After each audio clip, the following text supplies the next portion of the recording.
I hate young Kevin Smith. I watch old interviews with me and I can't stand him.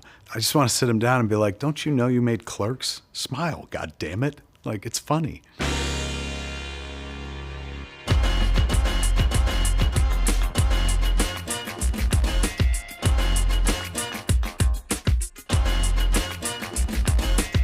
When I started, I made a movie about my world.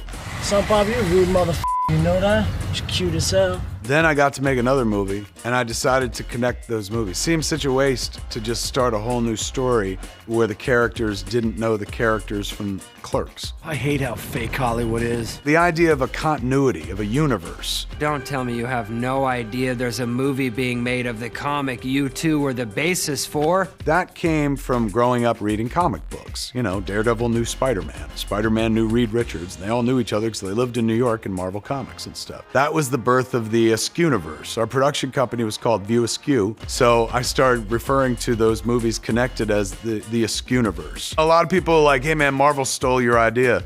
No, I stole Marvel's idea. I just took it from the comics. They came to movies, they took it right back. Like, thank you for looking out for universes for us. We got it from here. I love that place. It's where I came from. This is my world. I knew everybody there, and I like the people of New Jersey. This is my hometown. What, you're saying you're from the burbs? Middletown, New Jersey. Get out of here! So when I started making movies, I set everything in New Jersey, like right where I was from. Didn't make sense to set it anyplace else. Why would I just be like, all right, well, this is set in Rhode Island. You know, I'd never been to Rhode Island. All the characters that I've written are archetypes of my world. Hey, I'm a firm believer in the philosophy of a ruling class. Most of the characters are incredibly erudite, overeducated, underemployed, as the boys in Clerks were. Smarter than everybody else, but not smart enough to get themselves someplace else. How did I go from the verge of hot fluoridating sex with Brandy to man of still coital debates with you in the food court? Just smart enough to realize this is all a scam and we're trapped, but not smart enough to get out of the box. Guys that look like you have a lot more to offer because you'll always try harder than the pretty boy. Always very strong women in their lives who shape them and kind of make them what they are. Forget about what you thought you were and just accept who you are. That's a bunch of horse You know, I knew I could write dialogue, and I had a voice, an ear for dialogue in my head. Give me a blonde-haired white boy so I can enjoy that shit. A lot of crudity. I try to keep it real and raunchy. And real raunchy. A lot of keeping it frank, you know, harsh language and stuff like that, which nowadays isn't even that harsh. What the f are you talking about?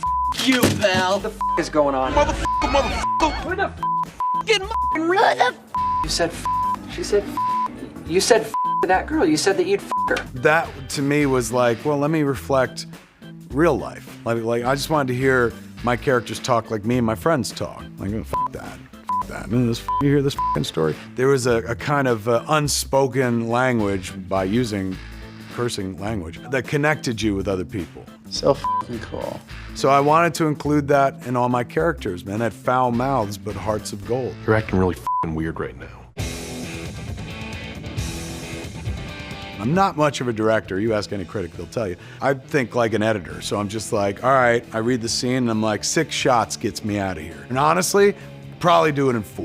You know, Chasing Amy Forward, I've edited everything, sometimes with Scott and then the rest of the times by myself. Chasing Amy was the movie where I learned you don't have to go crazy and shoot a bunch of coverage. Only shoot what you need, and that was because we were shooting the scene at the end of the movie where Holden, Ben's character, suggests a 3-way. I know what we have to do.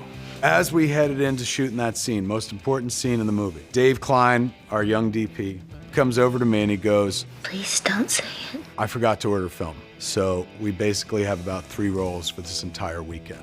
All right. So that night we shot so sparingly, literally just every line that we needed, and that's a wonderful scene.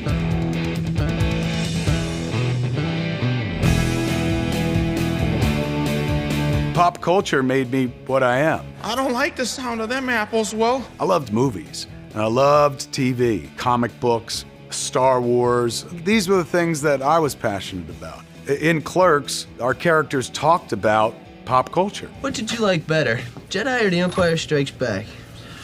Empire. Blasphemy. Like, it wasn't enough to just have them talking about the fake events in the movie. I liked that they were sitting around talking about, like, you know, the same me and my friends talked about. That came from Quentin. I saw Reservoir Dogs. It opens with this conversation about, Madonna songs. Like a Virgin's not about some sensitive girl who meets a nice fella.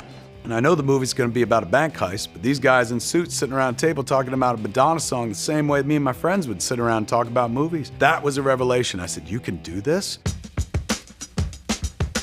Jay and Silent Bob are into his heels! The wonderful thing about the Jay character is he seems to have no moral barometer, good or bad, so no filter between brain and mouth. So what's up? You have a friend for Silent Bob or you can just do us both? If so, I'm first. I hate sloppy seconds. You're a man of principle. Because of the heart of the character went over, connected, and I was able to take those characters beyond, like, the first movie into almost every movie I ever made. Snoochie Boochies Noochies. I had a heart attack a few months ago. Like, this was the year 2018 where I almost died. Unbelievable.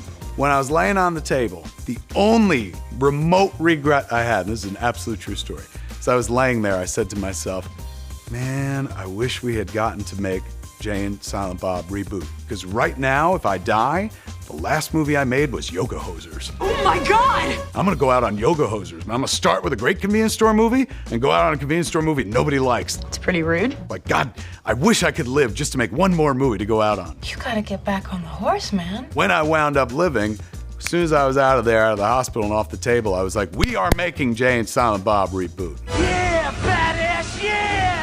1 year from the moment when I had my heart attack and I went to the hospital and was almost gonna be dead. 1 year later, I'm gonna be on a set making Jay and Silent Bob reboot. Not even supposed to be here today. That's my life. The idea that you're like, well, wouldn't that be cool? And then you just try to make it happen. That's all life is. Goddamn yoga hosers.